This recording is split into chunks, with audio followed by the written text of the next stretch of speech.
We've been talking for the last few weeks. We took one week off to talk about end times because I was getting so many questions about that.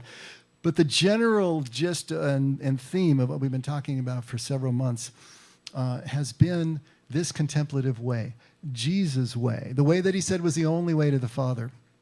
And this way of Jesus is also the contemplative way. It's a spiritual journey that we're all taking. Another way to look at it is the first and second halves of life, that when we transition from the first to the second half of life, we are now on Jesus' way. We are now following the contemplative way. And that's what we've been talking about. What it's about, what are the detriments, what are the obstacles to us being able to follow this way, what it feels like, what it doesn't feel like, because it's difficult for us. We are geared physically to the first half of life. We understand that very well. But when we move into the second half of life, everything changes, and it's really difficult for us. We can't quite put it into words. It's something that has to be experienced to be believed, right?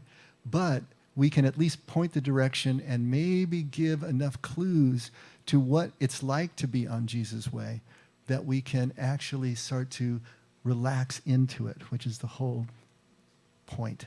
Now, the effect is a second half of life faith community. We're all about looking at Jesus from a first century Hebrew point of view, which when we do that and look at Jesus through that lens, we realize he is a mystic and a contemplative.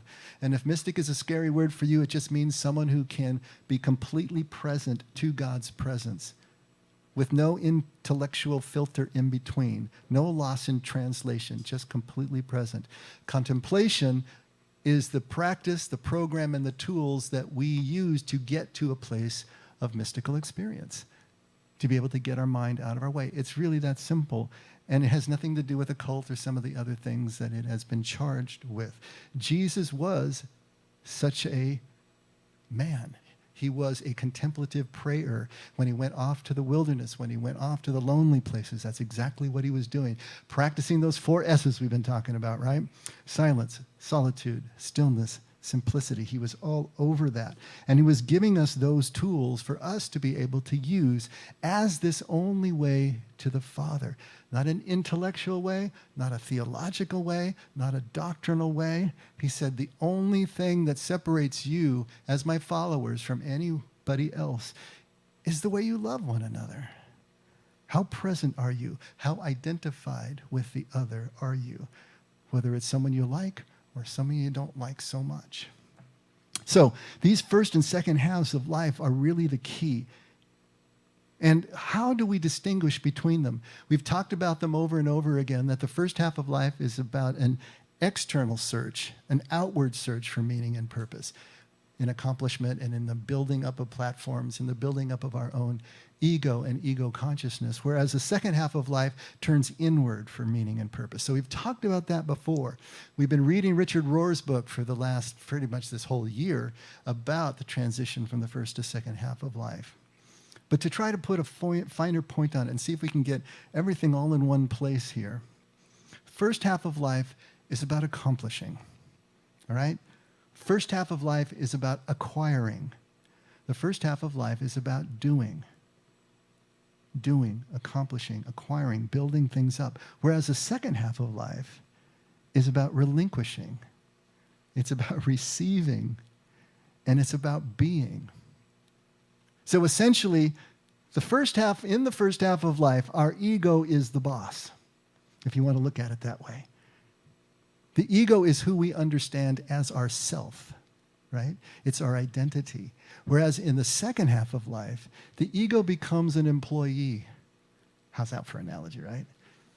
Becomes the employee, becomes a tool for this deeper self that we are coming to know as we spend more and more time stepped aside from the machinations of that egoic consciousness.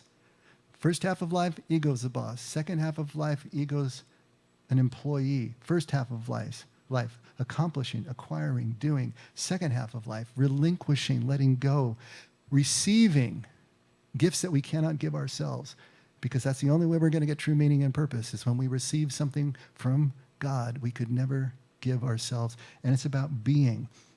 First half of life is about reliance on self. We're relying on ourselves to carve out what it is we need in life. So it's about ownership. Everything has to be owned, and we need to put fences around it to protect it, right? And it's about competition. We are in competition with everyone else to get the parts that we need. Whereas in the second half of life, it's reliance on a flow of resources that we understand are always moving through our lives, just as the Spirit's always moving through our lives. Not on what we can actually get for ourselves, but on this flow that we don't know where it's coming from or where it's going, as Jesus said, that is moving through us, resources moving through us. And instead of ownership, it's about stewardship. We don't really own this stuff, but we are stewards of it for as long as it's in our possession, as long as it's in our presence. And instead of competition, it's about cooperation. How do we cooperate with each other? How do we share resources among each other so that everybody has what they need, rather than seeing us carving out what we need out of somebody else's hide? These are the differences between first and second half of life. Now, I painted first half of life as very self-serving, and please understand, first half of life is absolutely essential. We need to build our platform. We need to build our families. We need to build a strong ego. It's when it gets overbearing that we get into dysfunction and pathology. But we need a balance between the two, always the balance between the two. I want to read a story and see if this helps bring the concepts of what I'm trying to get across down to you. It's called The Fisherman and the Businessman, and it's by Paul Coelho, if you're familiar with him. It's just a wonderful writer and thinker and second half of lifer, obviously. Lives down in Brazil.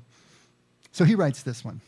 There once was a businessman who was sitting by the beach in a small Brazilian village. As he sat, he saw a Brazilian fisherman rowing a small boat toward the shore, having caught quite a few big fish. The businessman was impressed and asked the fisherman, "How long does it take you to catch so many fish?" The fisherman replied, "Oh, just a short while." The businessman was astonished. "Then why don't you stay longer at sea and catch even more?" "This is enough to feed my whole family," the fisherman said. So the businessman then asked, "So what do you do for the rest of the day?" And the fisherman replied, "Well, I usually wake up early in the morning, go out to sea and catch a few fish, then go back and play with my kids. In the afternoon, I take a nap with my wife, and evening comes, I join my buddies in the village for a drink. We play guitar, sing, and dance throughout the night." The businessman offered a suggestion to the fisherman. "I am a PhD in business management. I could help you to become a more successful person. So from now on, you should spend more time at sea and try to catch as many fish as possible. Then when you have saved enough money, you could buy a bigger boat and catch even more fish." "And after that?" the fisherman asked. Soon you'll be able to afford to buy more boats, set up your own company, your own production plant for canned food and a distribution network. By then you will have moved out of this village and off to Sao Paulo, where you can set up headquarters to manage your other branches. How long will that take? 20, maybe 25 years? And after that?" The businessman laughed heartily. "After that, you can live like a king in your own house.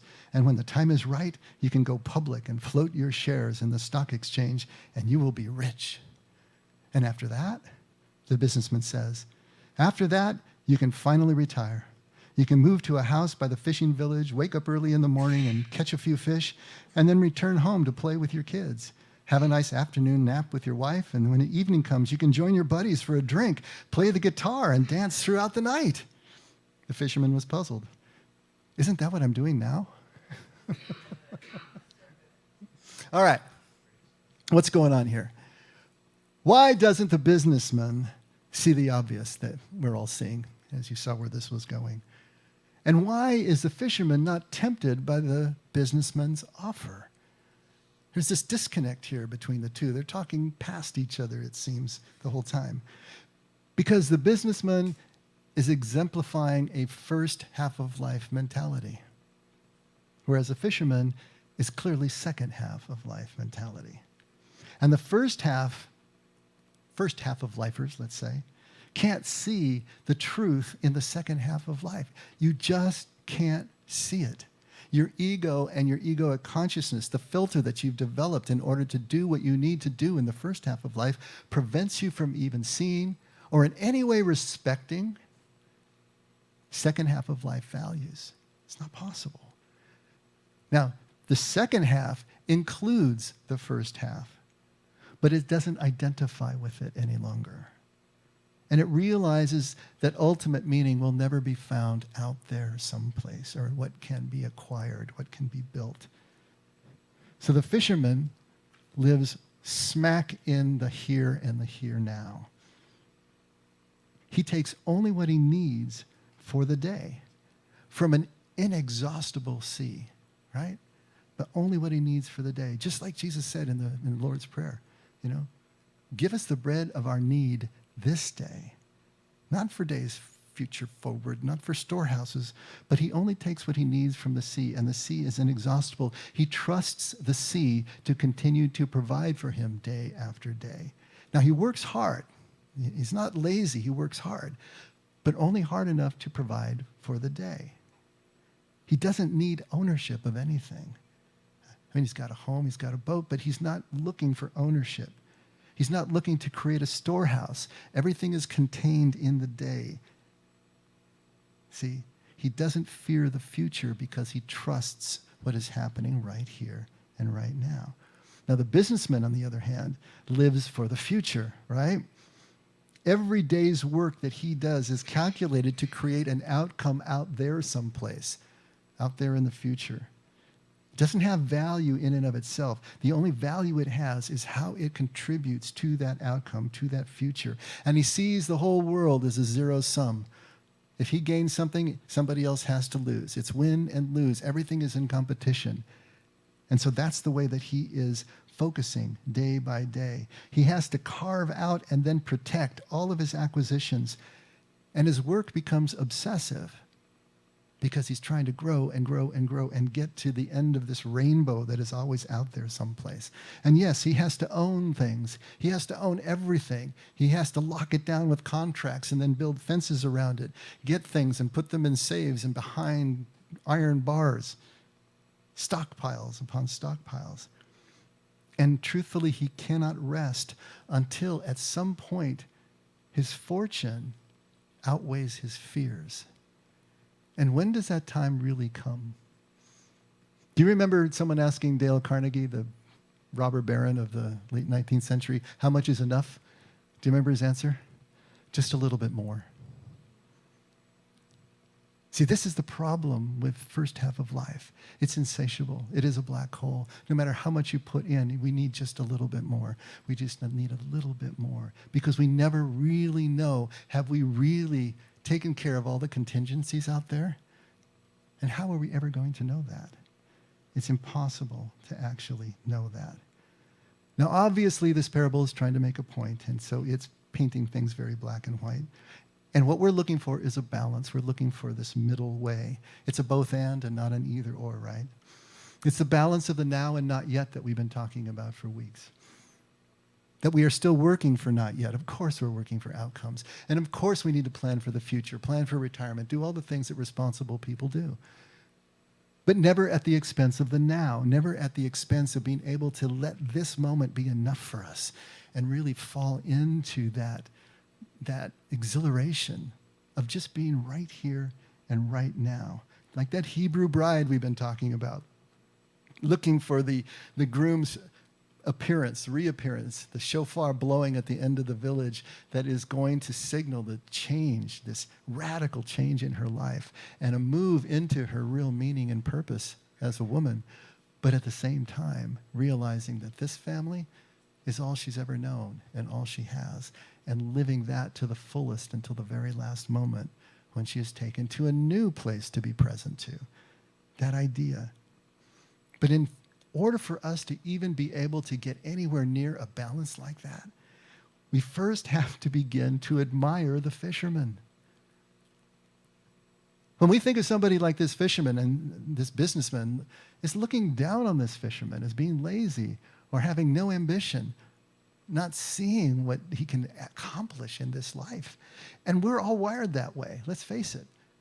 And we've had to be wired that way. That's the way our society works. But if interiorly we can't start to admire the fisherman for the fisherman's simplicity an ability to be present here and now, then we're never going to even want to go. We're so ensconced in the first half of life that we won't be able to see the truth in the second half of life, and it won't call to us. We will continue to resist and never really move into that place. This same theme is emphasized as Israel leaves Egypt at the time of the Exodus. And I want to read with you Deuteronomy chapter 11, starting at verse 10. And it's in your flyers if you want to take a look. And John, I'm sure, has already got it up. John, you're just right on it, buddy. So Deuteronomy 11, verse 10, for the land into which you are entering to possess it. So this is God speaking to the people of Israel, talking about the promised land, right? The land into which you are entering to possess it is not like the land of Egypt from which you came, where you used to sow your seed and water it with your foot like a vegetable garden. But the land into which you are about to cross to possess it, a land of hills and valleys, drinks water from the rain of heaven, a land for which the Lord your God cares. The eyes of the Lord your God are always on it, from the beginning even to the end. So I want you to try to imagine, this is saying so much, but it may not click yet. Try to imagine living through the Exodus, the people of Israel living through the Exodus. They're an enslaved people. Traditionally, for 400 years, they were enslaved in Egypt. And so everything there was regulated by their oppressors. Everything was regulated by their masters. Where to live, where to eat, when to sleep, when to work, everything regulated. And further, Egypt itself was regulated because they have the Nile River, which is the water source that was enough to fund all of their agriculture, to irrigate them. When it says that here, you sow your seed and water it with your foot, what he's talking about there is that there were panels to direct the channels of water to the various places that needed to be watered. And there were kick panels. You would kick them with your foot and just direct the water someplace else. There was annual flooding of the Nile, which then the rich silt would come and recover the land and make it fertile again. And they could count on this year after year, this rich water source that was regulated. And so what you had was humans with the ability to actually control their environment, right? Give a sense of security because we can raise these crops year after year till there's a drought or something goes wrong, but that's the exception and not the rule. So a mentality develops here.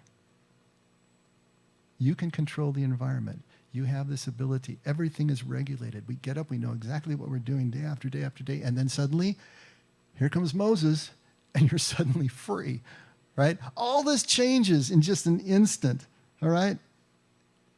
Is it exhilarating? Well, yeah, but probably just for a minute, because now you're in the wilderness, right? Now you're living off the land. Everything is changed.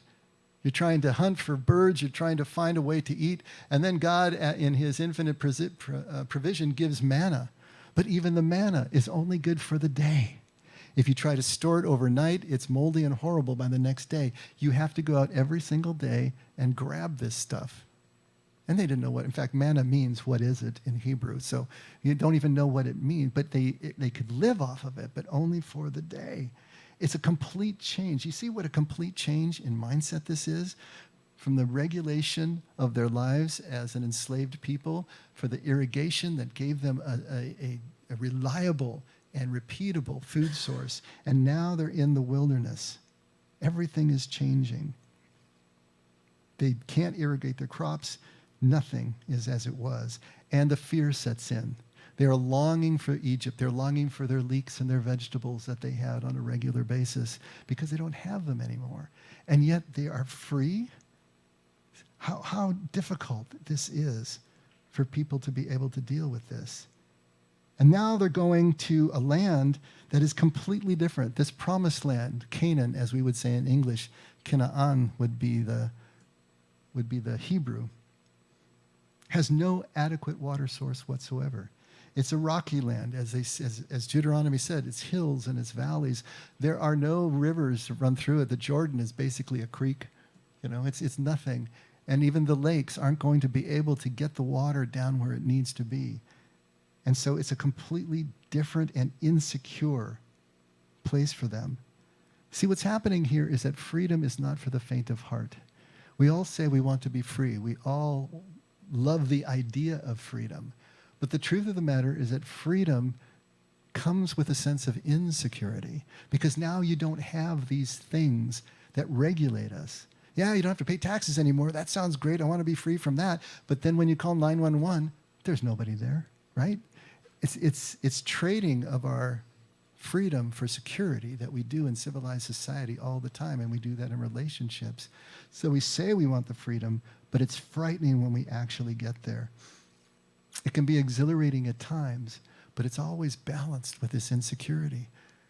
One great movie, The Shawshank Redemption, if you've seen that one.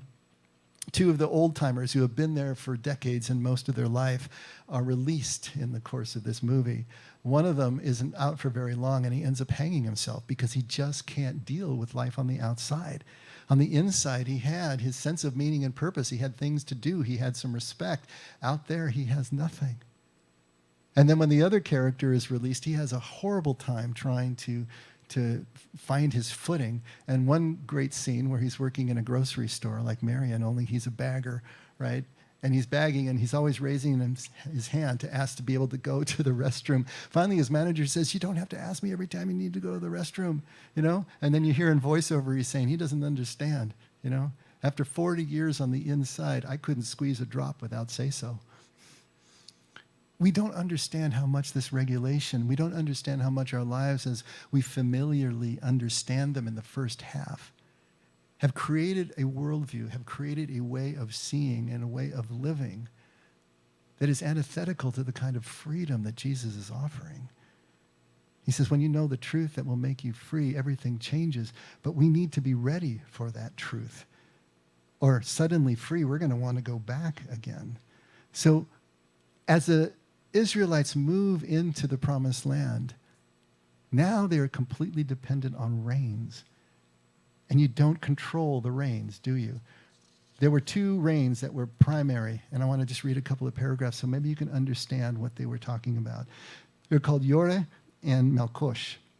Even though it's fairly late in the year in terms of the Western calendar, the rains that begin in the fall in Israel are known as the Yore, or the early rains, since it is the start of the rainy season.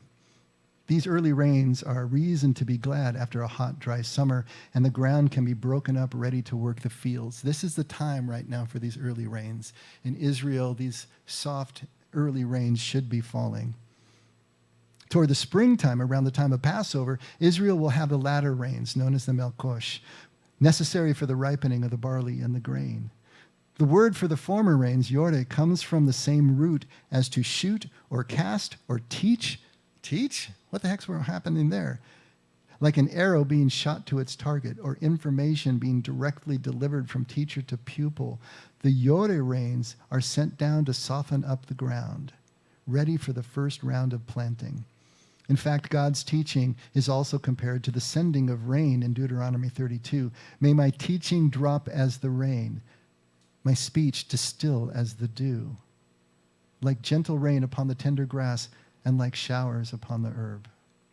Now the latter rains, the Melkosh, are much harder rains that would have just caused flooding and devastation if they had come earlier on the dusty, dry ground.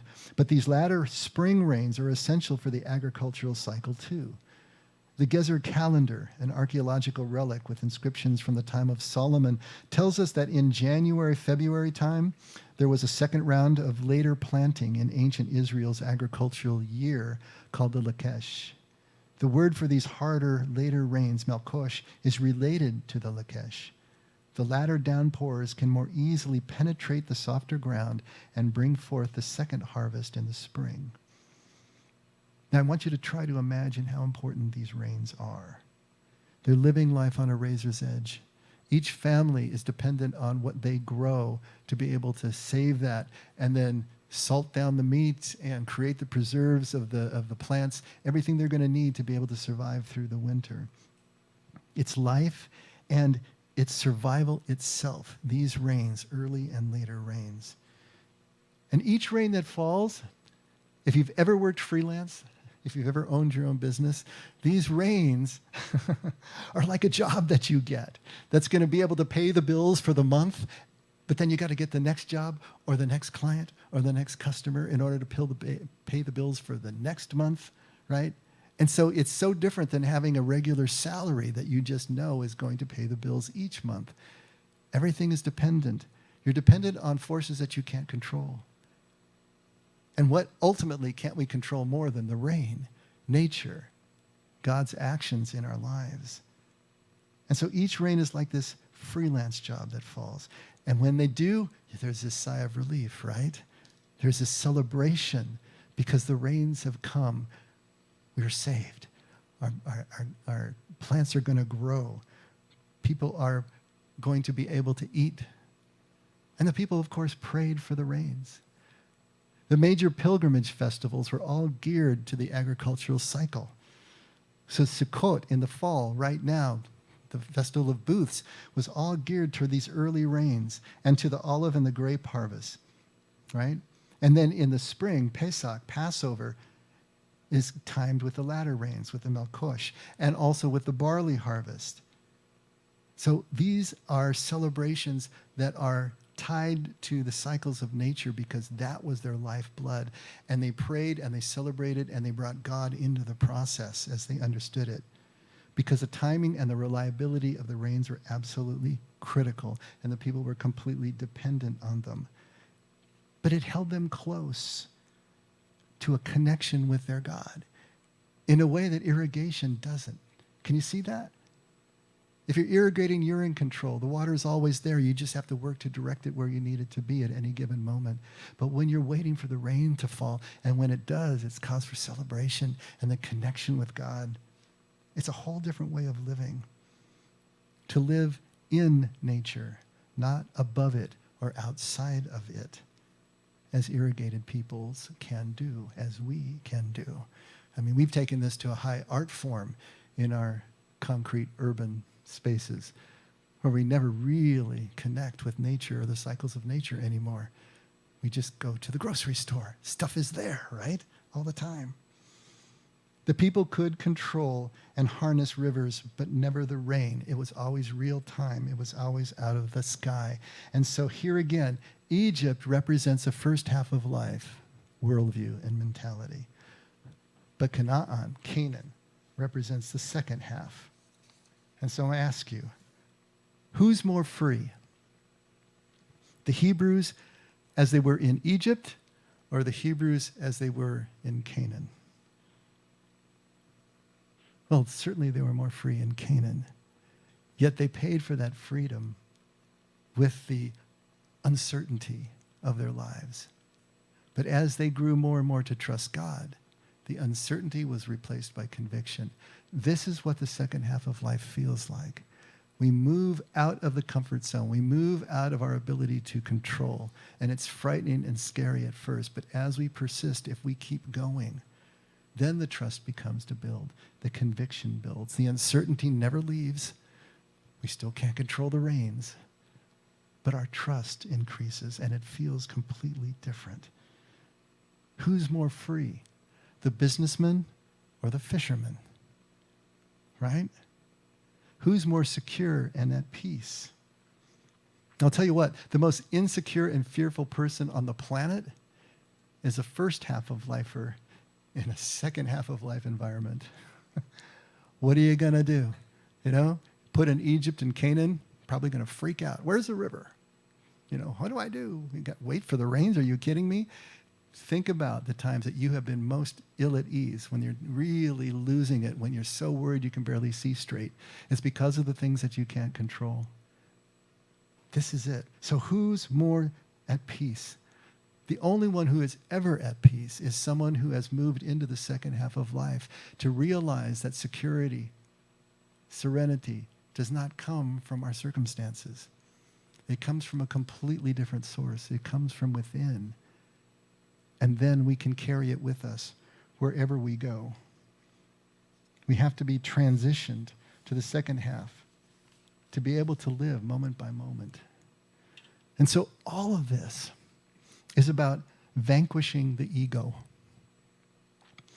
Vanquishing the ego as boss, vanquishing the ego as our identity, who we think we are, vanquishing the ego as the lens through which we see all of life, all of meaning and purpose, through that lens of accomplishment, of carving things out, acquiring things, owning them, making them ours. That is what needs to be let go of. Now, how do we do this? Well, of course, the ego would like to take the credit for that, right? Because that's what the ego does. I did it. I was able to put all this stuff down. Let go and let God. All right. How are you exactly doing that now? The ego would like to take credit, but the ego is somehow vanquishing the ego. How does that work for you? How has that been working out for you, right? It's not likely going to happen. We're always going to need outside help if we are going to really do this. If you read any of the lives of the mystics from the time of Jesus through to the Middle Ages and so on and so forth, people like Francis of Assisi, people like Meister Eckhart, Julian of Norwich, Teresa of Avila, over and over and over again, you will find that their mystical journeys, their true mystical journey began out of an illness. It began out of a loss. Julia of Norwich began with the Black Plague and watching 2/3 of her village die and have to be carted off to be burned in piles.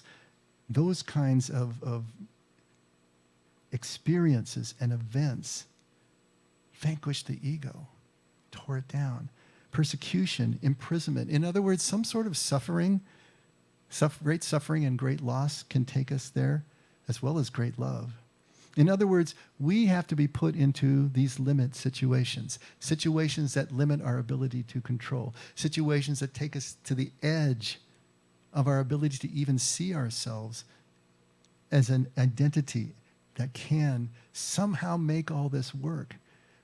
When we're at the edge of the precipice, then things can actually start to change because they expose the ego's limitations. Old age is going to do that. Impending death will do that. All of these things. Now, what we can do is either consciously or unconsciously create some circumstances that will help us. How many of you have sabotaged a job that you know you should have left a long time ago, but you're just too afraid to actually pull the trigger? But you'll do things that eventually are going to get you fired. I think I did that with every job in my 20s. That's why I never had a going away party. But we do that. We sabotage relationships. We sabotage things because somewhere deep down we know that there is more here that needs to happen. Now we can also consciously do this by putting in place contemplative practice, putting in place the walking of Jesus' way as we are coming to understand it. We can do it positively, consciously. We can do it negatively. We can do it unconsciously. But if we create these situations for ourselves, then the situations are the outside force that creates the pressure and creates the motivation and the pain and everything that we need to be able to actually walk down this road, because the ego won't vanquish itself. Nobody gives up power voluntarily. Until the power that we think we have is shown to be an illusion, well, we can give up the illusion, but not the power. And so we have to be shown these things. And so this is how it works. You coming here, you being a part of this community, you saying that you want this understanding and this experience of contemplative practice, is you putting circumstances in your life that can start you down this road. Engaging in contemplative meditation or mindfulness, the 4 S's, all these things, and beginning to experience the limits of your egoic consciousness, and then finding something more beyond that, this connection to God's presence as a pure thing with no loss in translation. We've been going through Richard Rohr and the Falling Upward book, which is about the same transition from first to second half. And I wanted to read you just a couple pages, because I'm hoping that this can really lock in what it is we're talking about. And obviously, everything that we talk about is only showing us the door. We still have to walk through the door, but we aren't going to walk through the door until we know where it is. And we know what color it is, and we know what shape it is, and we know how much we can move through it, right? So this is identifying the door for ourselves. So he's talking about the Odyssey, Homer's epic poem. And he uses that through the book as a metaphor for what he's talking about moving from first to second half of life. So he writes this: in Homer's tale, The Odyssey, written around 700 BC, we follow the awesome and adventurous journey of the hero Odysseus as he journeys home from the Trojan War. Rowing his boat past seductive sirens with detours because of the one-eyed Cyclops and the Lotus Eaters, or through the straits of Scylla and Charybdis, through the consolations and confusions of both Circe and Calypso, Odysseus tries to get back home. Through trial, guile, error, and ecstasy, chased by gods and monsters, Odysseus finally returns home to his island, Ithaca, to reunion with his beloved wife, Penelope, his dear old father, Laertes, his longing son, Telemachus, and even his dying dog, Argos. Great and good stuff.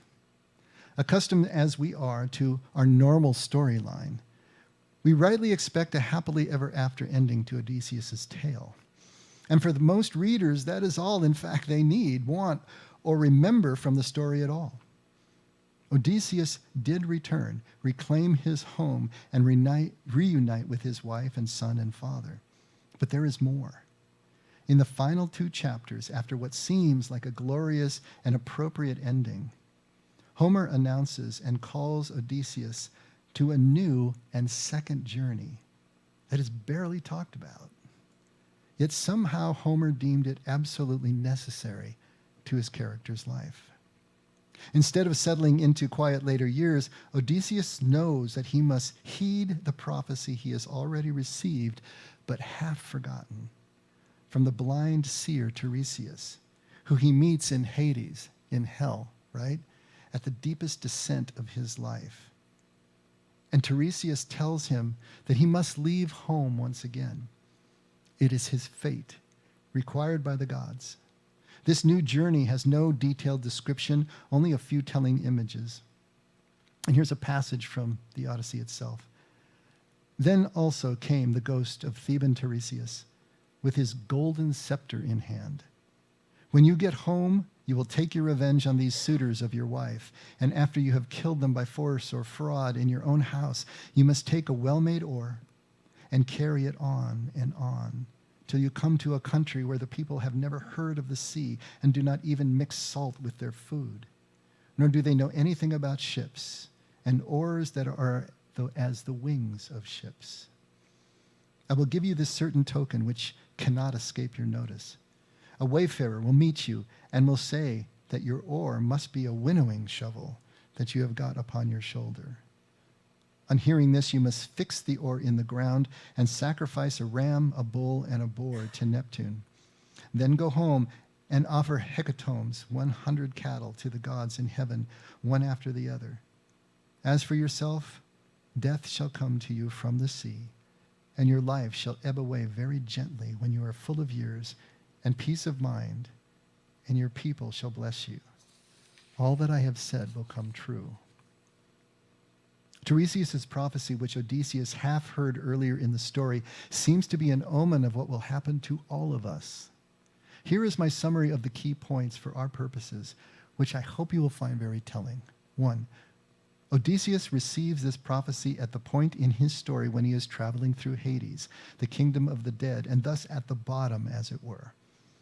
It is often when the ego is most deconstructed that we can hear things anew and begin some honest reconstruction, even if it is only half-hearted and half-heard. 2, Tiresias is holding a golden scepter when he gives Odysseus the message. I would interpret that as a symbol of the message coming from a divine source, an authority from without and beyond, unsolicited or unsought, and maybe even unwanted by Odysseus himself. Often it takes outer authority to send us on the path toward our own inner authority. 3, after all his attempts to return there, Odysseus is fated again to leave Ithaca, which is an island, and go to the mainland for a further journey. He is reuniting his small island part with the big picture, as it were. For me, this is what makes something inherently religious. Whatever reconnects us, religio, to our parts, to the whole, is an experience of God, whether we call it that or not. He is also reconnecting his outer journey to the island or his interior world, which is much of the task of the second half of life. What brilliant metaphors. 4, he is to carry the oar, which was his delivery system, as one who journeyed by ship in his first life. But a wayfarer he meets far from the ocean will see it instead as a winnowing shovel, a tool for separating grain from chaff. When he meets this wayfarer, this is a sign that he has reached the end of his further journey, and he is to plant the oar in the ground at that spot and leave it there, much as young men bury their childhood toys at male initiation rites today. And only then can he finally return home. The first world of occupation and productivity must now find its full purpose. Then he is to sacrifice to the god Neptune, who has been on his trail throughout the first journey. The language of offering sacrifice is rather universal in ancient myths. It must have been recognized that to go forward, there is always something that has to be let go of, moved beyond, given up, or forgiven to enter the larger picture of the gods. And lastly, he is to sacrifice 3 specific things: a wild bull, a breeding boar, and a battering ram. I doubt whether we could come up with 3 more graphic images of untrained or immature male energy. Women will want to find their own counterparts here. You cannot walk the second journey with first journey tools. You need a whole new toolkit. Now, the story couldn't end until the hero was completed by the journey, until the ego was vanquished, until he let go of his illusions of power and was able to enter into this final stage of his life. For those of you who are Lord of the Rings fan, there's this same anticlimactic coda at the end of that story as well with Frodo, right? After he's done everything and the Mount Doom experience, he comes home, but he has this strange existence at home. He can't fit back in. He doesn't belong in the Shire anymore until he is finally taken by the ship out to Avalon or wherever he's going to be with the gods, right? It's that understanding that the story as it ends as we believe it to is not the end of the story. There's always something more. And that something more is this second half of life that is so difficult for us to grasp. It's a radical laying down, it's a burying, it's a relinquishing of the illusion of personal power, of the ego. And Jesus talks about this as well. Take a look at Mark 10, starting at verse 17. This is a passage that I use over and over again, but it seems like every time I do, there's another facet to it. There's another way to look at this. This is the story of the rich young man. As Jesus was setting out on a journey, a man ran up to him and knelt before him and asked him, "Good teacher, what shall I do? What shall I do so that I may inherit eternal life?" But Jesus said to him, "Why do you call me good? No one is good except God alone. You know the commandments. Do not murder, do not commit adultery, do not steal, do not give false testimony, do not defraud, honor your father and mother." And Jesus said to him, and he said to Jesus, "Teacher, I have kept all these things from my youth." And looking at him, Jesus knows that he's sincere. He knows that it's true. And Jesus showed love to him and said, "One thing you lack. Go and sell all you possess and give to the poor, and you will have treasure in heaven, and come follow me." But the man was deeply dismayed by these words, and he went away, grieving, for he was one who owned much property. And Jesus, looking around, said to his disciples, "How hard it will be for those who are wealthy to enter the kingdom of God." And the disciples were amazed at his words. This goes against all their cultural understanding, right? But Jesus responded again and said to them, "Children, how hard it is to enter the kingdom of God. It's easier for a camel to go through the eye of a needle than for a rich person to enter the kingdom of God." And they were even more astonished and said to him, "Then who can be saved?" Looking at them, Jesus said, "With people, it's impossible, but not with God. For all things are possible with God." Okay, this rich young man obviously is a first half of life young man, right? He's all about control.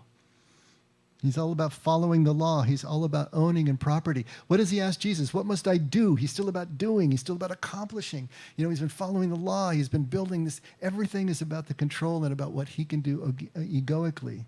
And Jesus hits him right off the bat. Why do you call me good?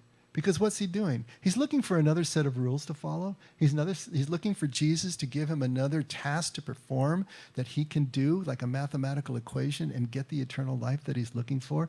And Jesus isn't going there. You know he's not going there. Why do you call me good? There's only one that's good. When you connect with the Father, with nothing in between, then you will know what eternal life is all about. But until then, you're just the hamster on the wheel. Now, I doubt Jesus would have used that metaphor, but, go with it for a second here. He's looking for further control. Jesus is the consummate second half of life man. He's about relinquishing.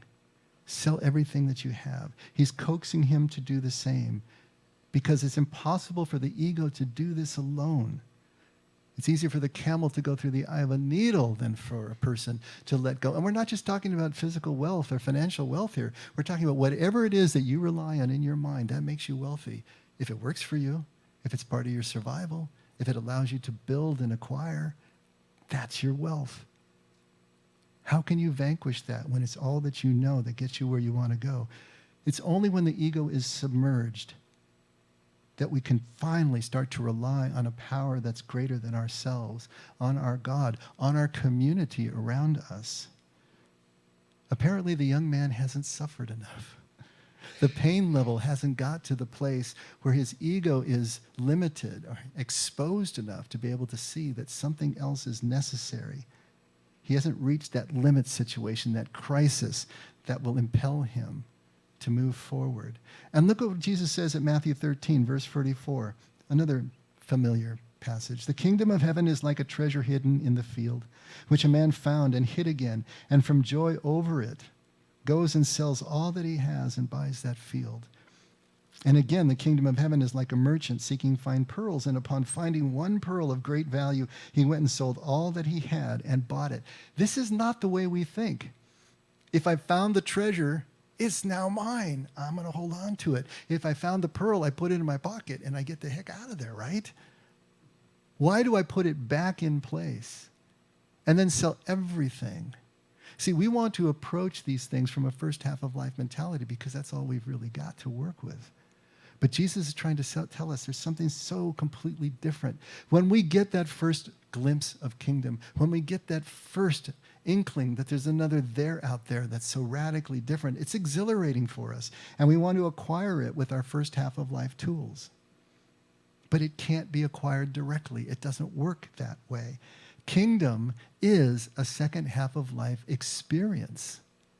It is the quality of life that we experience, that we realize, that we live when we have stepped away from the ego and moved into a second half of life mentality.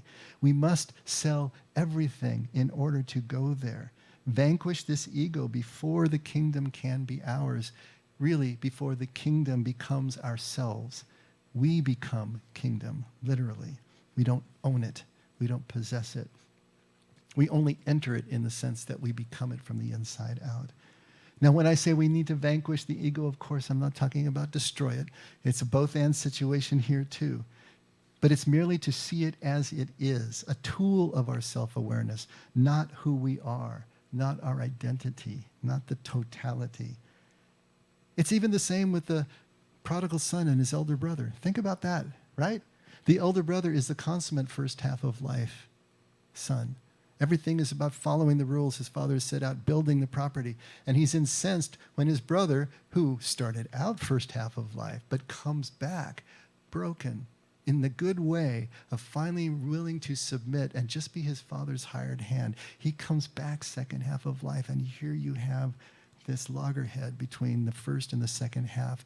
And the first half will not go in and celebrate or join the party, because he is stuck. He cannot see the truth of his father, consummate second half, and now his brother who returns home, second half. Jesus hammers this over and over and over again, always trying to get us to understand what is really going on here. Is there a description of this journey that I'm talking about in the Bible that takes us from the first half of life and through to the second half of life and gives us a sense of all that is going on in us that we experience as we move through? And the answer, of course, is yes, there is. But if we're going to see this, we're going to have to deal with our fixation on the literal reading of Scripture. Because if you think about it, insisting on a literal reading of Scripture is a first half of life attitude. Is trying to create control over the Scripture if we can understand it just right and we can control it. And ultimately, we can control God. We can control God's action towards us. And so we need to break ourselves of that and let the Scripture speak for itself. Who is more free? He who has a literal view under glass, put through with a pin, all the way down to the last word, or he who allows the Scriptures to freely speak different things at different times, different things to different people, that somehow all of this is the fullness of what the Scripture offers? Put this one on your fridge. Only those who are truly free can risk allowing freedom for others. It's the only way it works. When you are free enough to allow your partner to be free, that's a relationship that can last. But you have to be free enough to allow that freedom in the other. Otherwise, it's way too frightening. Until trust has set in, until we can allow that freedom. And this applies to God as well. Can we allow God to simply be God? Mysterious, beyond our ken, beyond what we can possibly imagine? Or is that way too frightening for us? Who's more free? The one who allows paradox in his or her life, the one who can make friends with mystery and uncertainty, is the one who is truly free. And this is the truth that Jesus is talking about when he says this truth will make you free. To be able to allow the Scripture to speak will show us an immense journey of the soul as it really appears. In Genesis, we see the incarnation of each one of us into this world in God's image. But then we watch that image become hidden by the covering of ego when we eat of the tree of the knowledge of good and evil. And our self-awareness obliterates what we knew before. And then from Genesis, we move to Job for the transformation through the suffering that allows us to finally vanquish the ego and finally submit to a mysterious God who speaks from the whirlwind and tells us nothing we want to know, but reestablishes the nature of the relationship. And from there to Ecclesiastes for the consummation of the realization of the meaninglessness of ego and everything that we can accomplish in the face of what God is bringing us. It's a journey of the child who grows into the businessman and then finally becomes the fisherman at the end of his or her life again. And that's what we're going to talk about next week. I never leave you with a cliffhanger, but I'm going to do it now because we're done today. We're past done. This is an epic journey that we can see in these 3 books, in these 3 passages, and I want to take some time with it so that we can really start to understand what this first to second half life looks like and what the Scriptures are telling us about the nature of the journey. So be here next week. Meantime, let's pray. Father, thank you. All we can do is be grateful for everything that you shower us with and everything that you show us. But this stuff is, of course, not only hard for us, but impossible for us on our own. Trying to put down the very things that make us who we think we are is not possible. So we need you, Lord. With you, all things are possible. We need to trust you more. We need to have more of a sense of your allness so that we can start to let go piece by piece of the things that are blocking us from you. And from this second half of life experience that will ultimately connect us to everything and everyone around us. So, Father, again, keep encouraging us. We know that you have infinite patience. Keep showering that on us as well as we stumble 2 steps forward, 1 step back. But keep us on the path in the direction that will lead us home to you. And thank you, Lord. Never let us forget. We can only love because you loved us first. In Jesus' name, amen. Let's all stand.